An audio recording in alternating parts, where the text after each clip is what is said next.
Hello guys, welcome back. ಇವತ್ತಿನ ವಿಡಿಯೋಗೆ ಸ್ವಾಗತ. ಇವತ್ತು ನಿಮಗೆ ನಾನು ನಮ್ಮ ಮನೆಯಲ್ಲಿ ಒಂದು 2 ಆಡು ಉಂಟು. ಲಾಸ್ಟ್ ವಿಡಿಯೋದಲ್ಲಿ ತೋರಿಸಿದ್ದೆ. ಸೊ ಅದ್ರ ಬಗ್ಗೆ ನಾನು ನಿಮಗೆ ತೋರಿಸ್ತೇನೆ ಇವತ್ತು. ನೋಡಿ, ಇದರ ಹೆಸರು ರಾಣಿ ಅಂತೇಳಿ. ಇದಕ್ಕೆ ಒಂದು ವರ್ಷ ಆಗ್ತಾ ಬಂತು ಈಗ. ಗಾಯ್ಸ್, ನಮ್ಮನೇಲಿ ಈಗ 2 ಆಡು ಉಂಟು.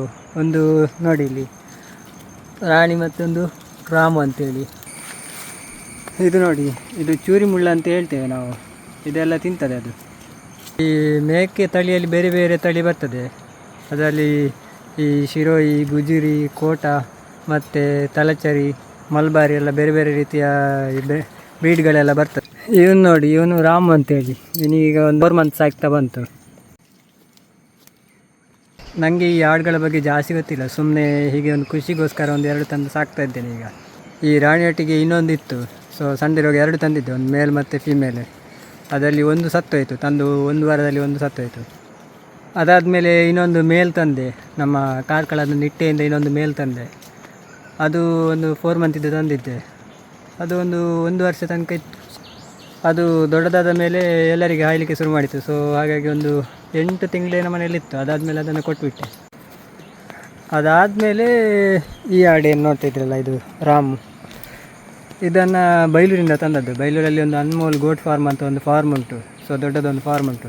ಅಲ್ಲಿ ಪರ್ ಕೆಜಿಗೆ 650 ರುಪೀಸಲ್ಲಿ ನಿಮಗೆ ಅವರು ಆಡು ಕೊಡ್ತಾರೆ. ನಿಮ್ಗೆ ಯಾವ್ದು ಬೇಕೋ ಅದು ಚೂಸ್ ಮಾಡ್ಬೋದು. ಅಲ್ಲಿಂದ ಇದನ್ನು ತಂದದ್ದು.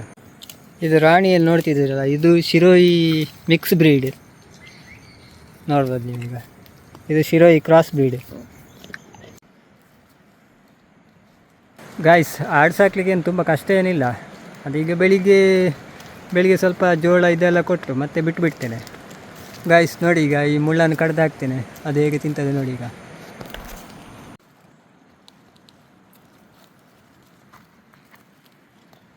ಗಾಯ್ಸ್, ಆಡು ಸಾಕಲಿಕ್ಕೆ ಏನು ತುಂಬ ಕಷ್ಟ ಏನಿಲ್ಲ. ಸೊ ನಿಮ್ಮನೆ ಹತ್ರ ಈ ರೀತಿ ಜಾಗದಲ್ಲಿ ಫುಲ್ ಗುಡ್ಡೆ ಇದ್ದರೆ ಗುಡ್ಡೆಯಲ್ಲಿ ಬಿಟ್ಬಿಡ್ಬೋದು. ಅದು ಅದರಷ್ಟಕ್ಕೆ ಮೇಯ್ತಾ ಇರ್ತದೆ. ಮತ್ತು ಸಾಯಂಕಾಲ ಸಂಜೆ ಆದಮೇಲೆ ಅದು ಆಟೋಮೆಟಿಕ್ ಮನೆಗೆ ಬರ್ತದೆ. ಇವಾಗ ಮಳೆಗಾಲ ಇರೋದ್ರಿಂದ ಅವು ಜಾಸ್ತಿ ಹೊರಗಡೆ ಹೋಗೋದಿಲ್ಲ. ಅವುಗಳಿಗೆ ಮಳೆ ಬಂದರೆ ಅವು ಜಾಸ್ತಿ ಹೊರಗಡೆ ಹೋಗೋದಿಲ್ಲ, ಒಳಗೆ ಇರ್ತದೆ. ಈ ಆಡಿಗೆ ಜಾಸ್ತಿ ತಿನ್ನಲಿಕ್ಕೆ ಅಂತ ಬೇಡ. ಮನೆ ಹತ್ರ ಇದೆಲ್ಲ ಸೊಪ್ಪೆಲ್ಲ ಇದ್ದರೆ ಅದೆಲ್ಲ ಸೊಪ್ಪು ತಿಂತದೆ. ಈ ಹಲಸಿದ್ದು ಸೊಪ್ಪು ಇರ್ಬೋದು, ಅಥವಾ ಈ ಬಾಳೆ ಗಿಡದ್ದು ಎಲೆ ಇರ್ಬೋದು, ಅದೆಲ್ಲ ತಿಂತದೆ. ಅವುಗಳಿಗೆ ಸಣ್ಣದಿರುವಾಗ ಸ್ವಲ್ಪ ಜೋಪಾನ ಮಾಡಬೇಕು. ಸಣ್ಣದಿರುವಾಗ ಸ್ವಲ್ಪ ಜಾಸ್ತಿ ಹೀಟ್ ಇರುವ ಜಾಗದಲ್ಲಿ ಬಿಡಬೇಕು ಅವರನ್ನು. ಕೋಲ್ಡ್ ಆದರೆ ಅವು ಮರಿ ಸಾಯ್ತವೆ. ಈ ರಾಣಿ ಜೊತೆ ಫಸ್ಟಿಗೆ ಒಂದು ಆಡು ತಂದಿದ್ದೆ, ಮೇಲ್ ಆಡು. ಅದು ನನಗೆ ಫಸ್ಟಿಗೆ ಸಾಕಲಿಕ್ಕೆ ಹೇಗೆ ಅಂತ ಗೊತ್ತಿರಲಿಲ್ಲ. ಅದು ಸತ್ತೋಯ್ತು. ಫಸ್ಟಿಗೆ ತಂದಿದ್ದೆ, ನೆಲದ ಮೇಲೆ ಬಿಟ್ಟೆ. ನೆಲದ ಮೇಲೆ ಜೋರು ಮಳೆ ಇತ್ತಲ್ಲ, ಹಾಗಾಗಿ ಅದು ಥಂಡಿಯಾಗಿ ಅದು ಒಂದು ಗಂಡು ಆಡೋದ್ರಲ್ಲಿ ಸತ್ತೋಯ್ತು. ಇವುಗಳಿಗೆ ತಿನ್ನಲಿಕ್ಕೆ ಅಷ್ಟು ಡಯಟ್ ಫುಡ್ ಅಂತ ಹಾಕೋದಿಲ್ಲ ನಾನು. ಬೆಳಿಗ್ಗೆ ಒಂದು ಸತಿ ಜೋಳ ಮತ್ತು ಗೋಧಿ ಮತ್ತು ನೆಲಕಡಲೆ ಹಿಂಡಿ ಮಿಕ್ಸ್ ಮಾಡಿ ಹಾಕ್ತೇನೆ.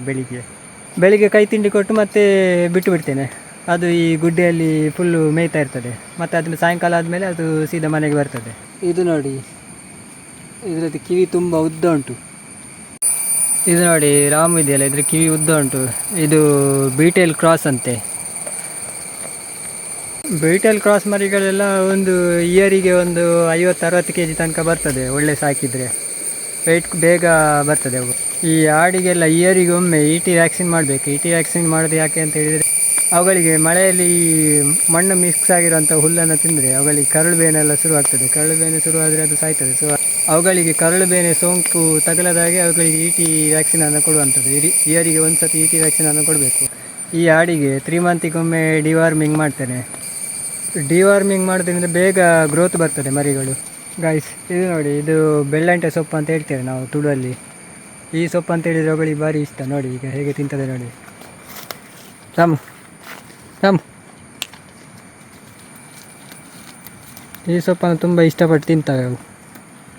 ಆಡುಗಳಿಗೆ ಬೇಸಿಗೆ ಮತ್ತು ಈ ಚಳಿಗಾಲದಲ್ಲಿ ಏನು ಪ್ರಾಬ್ಲಮ್ ಆಗೋದಿಲ್ಲ. ಮಳೆಗಾಲದಲ್ಲಿ ಸ್ವಲ್ಪ ಅವುಗಳಿಗೆ ಶೀತ ಕೆಮ್ಮೆಲ್ಲ ಆಗ್ತದೆ. ಸೊ ಹಾಗೆ ಜಾಸ್ತಿ ಹೊರಗಡೆ ಬಿಡಬಾರ್ದು. ಈ ಆಡುಗಳಿಗೆ ಮತ್ತು ಕುರಿಗಳಿಗೆ ಎಲ್ಲ ಬಕ್ರೀದ್ ಟೈಮಲ್ಲಿ ಒಳ್ಳೆ ಡಿಮಾಂಡ್ ಬರ್ತದೆ. ಅವುಗಳಿಗೆ ಯಾವುದೇ ರೀತಿ ಒಂದು ಅಂಗಊನ ಇರಬಾರ್ದು. ಅಂಗಊನ ಇದ್ದರೆ ಅವುಗಳಿಗೆ ಜಾಸ್ತಿ ಡಿಮಾಂಡ್ ಇಲ್ಲ. ಅದು ಕಟಿಂಗ್ ಪರ್ಪಸ್ಸಿಗೆ ಹೋಗ್ತದೆ.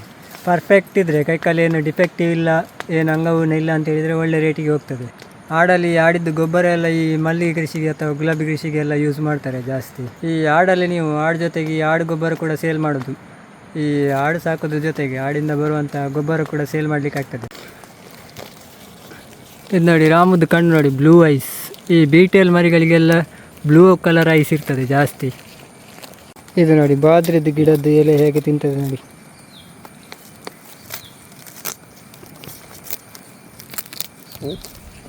ಗೈಸ್, ನಿಮ್ಮೆಲ್ಲರಿಗೂ ಒಂದು ಕ್ವಶನ್ ಉಂಟು ನೋಡಿ.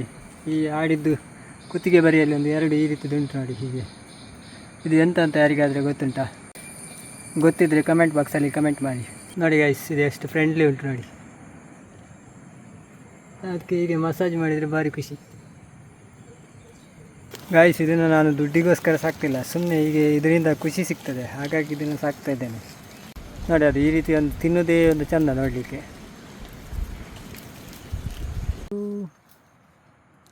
ಜಾಮು ಬೇರೆಯವ್ರ ಮನೆಯದ್ದೆಲ್ಲ ನಾಯಿ ಬರದ ಹಾಗೆ ಸಾಕಬೇಕು. ನಾಯಿ ಒಮ್ಮೆ ಕಚ್ಚಿದರೆ ಅದು ಸಾಯ್ತದೆ. ಆಡಿದ ತಲೆ ಮತ್ತು ಕಾಲು ಮಾತ್ರ ಸ್ಟ್ರಾಂಗು. ಸೊ ಹಾಗಾಗಿ ನಾಯಿ ಕಚ್ಚಿದರೆ ಅವು ಸಾಯ್ತದೆ ಬೇಗ. ಇದು ನೋಡಿ, ಇದು ನಮ್ಮನೆಯದು ಕೊಟ್ಟಿಗೆ. ಸೊ ಈ ಆಡಿಗೆ ಮಲಗಲಿಕ್ಕೆ ಈ ರೀತಿ ಒಂದು ಮರದ ಅಡಿಗೆ ಹಾಕಿದ್ದೇನೆ. ಅದು ಅದರ ಮೇಲೆ ಹೋಗಿ ಮಲಗುತ್ತದೆ.